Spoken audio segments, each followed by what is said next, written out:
Congratulations on this honor. Did you not know this was coming?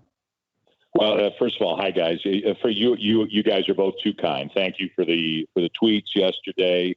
My parents were listening to you yesterday, and boy, did you guys earn some brownie points with Mom yesterday, because she heard the whole thing.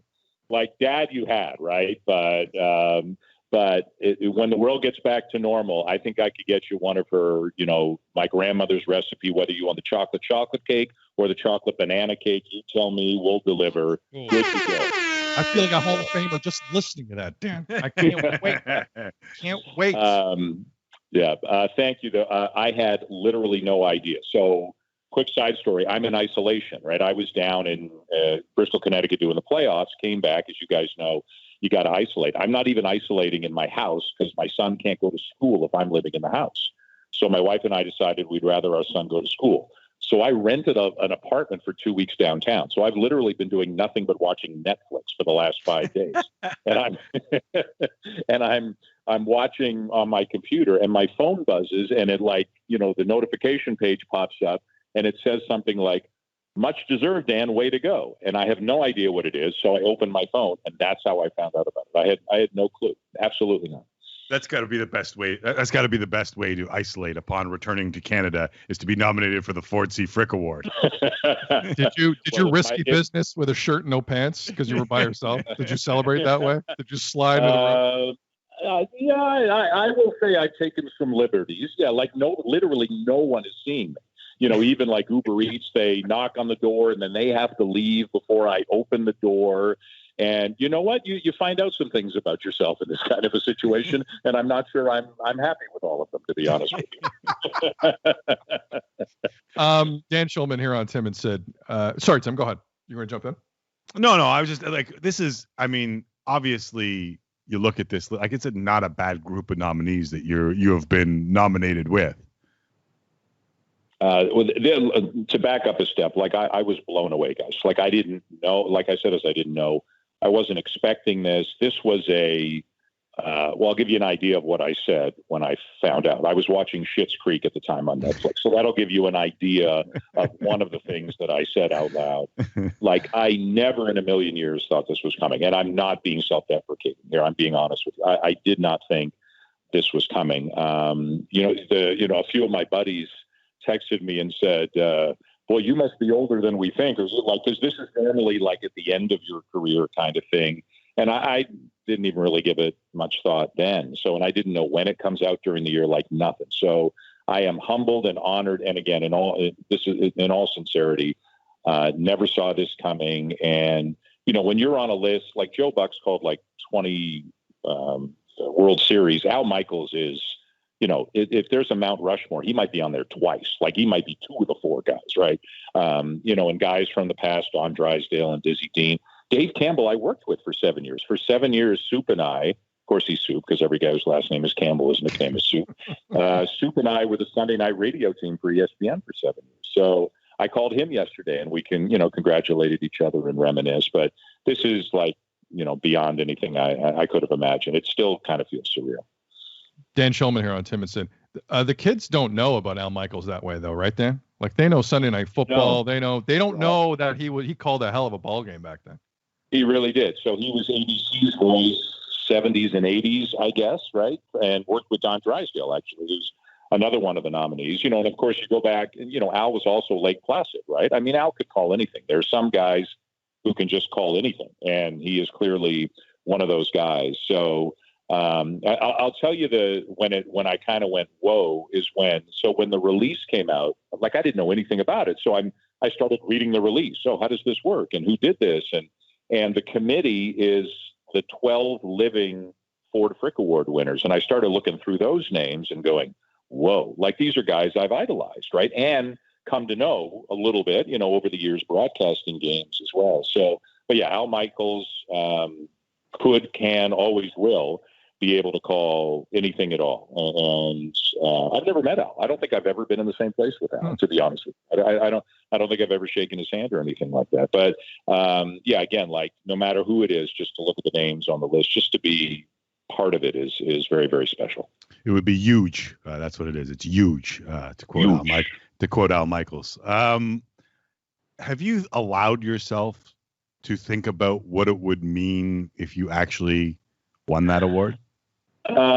Teeny tiny bit. Like, I'm not going to lie and say no, but teeny tiny bit. So my oldest son texted me today, and he said, "When do you find out?" And I told him, and he said, "And then what happens?" And I said, "Well, you go to Cooperstown, and you do it the day before. The Sunday is the Players' Day. The Saturday is the writer and the broadcaster, and I think maybe builders of the game as well, but I'm not 100% sure about that." And that's when I started thinking about it and went, "Whoa, that's kind of cool." But like, honestly, I don't. There's so many guys on there. I'm just one of 8, and I think it's my first time on the ballot, and other guys have been on multiple times. So I actually haven't thought about it that much. I'm kind of assuming it's not going to happen, and that's totally cool. If it happens for one of the, like Ernesto Jerez, I don't know if you guys know who Ernesto's a friend of mine. He's the ESPN Deportes guy. Whenever you play the no, those calls, that's Ernesto Jerez.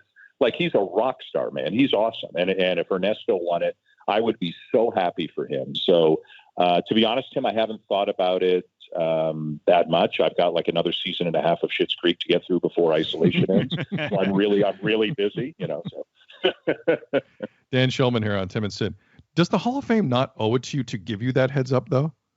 Like, that's borderline heart attack stuff, right? Like, that's almost medically dangerous to just spring that on someone, let alone someone in quarantine.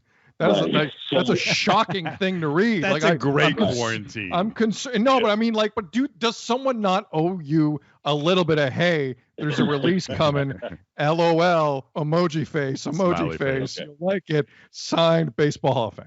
Like, so I'll tell you two things. Yeah, so I'll tell you two. So I had a phone call with them today. They said, "Hey, can we?" I got an email. Can we? And I talked to the PR guy with the Hall of Fame. He's a really nice guy. And he gave me the process for the date when it happens.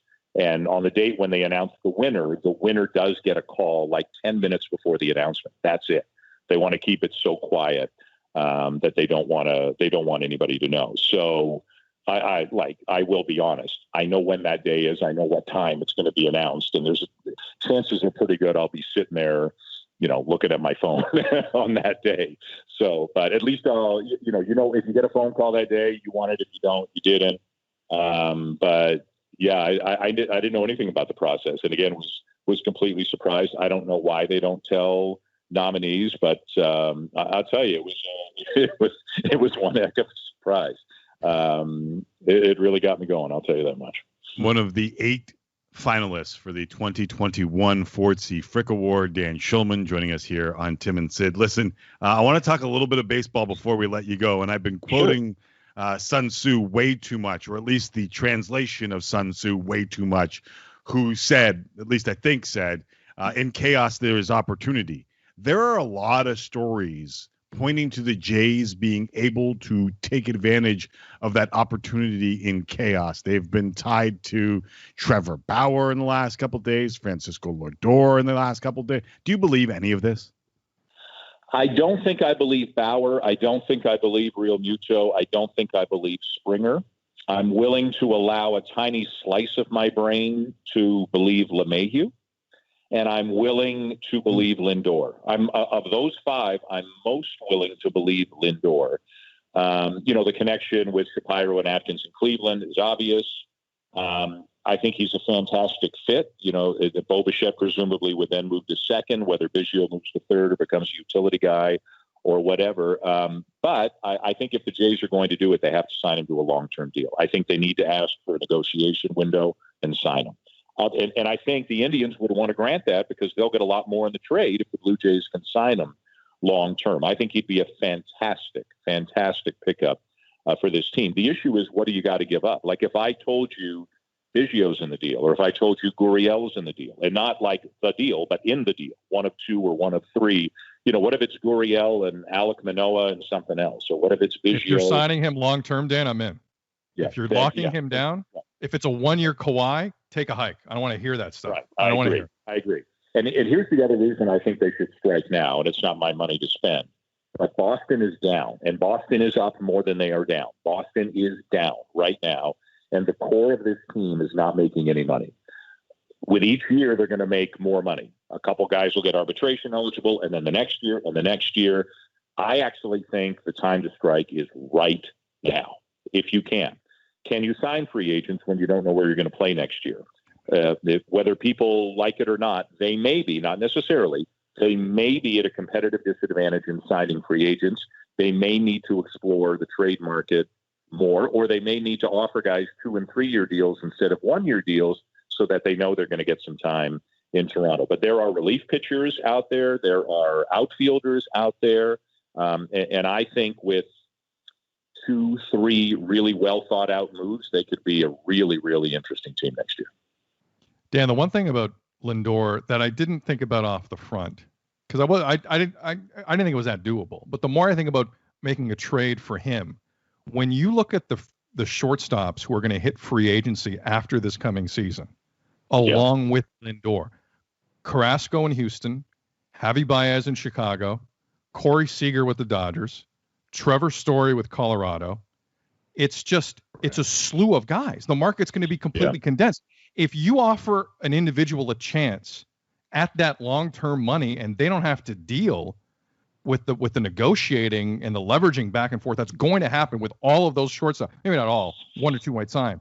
I think a guy like Lindor would jump at that chance to just lock up his future in these weird times in the form of a trade. I think certain shortstops are way more open to that than we think.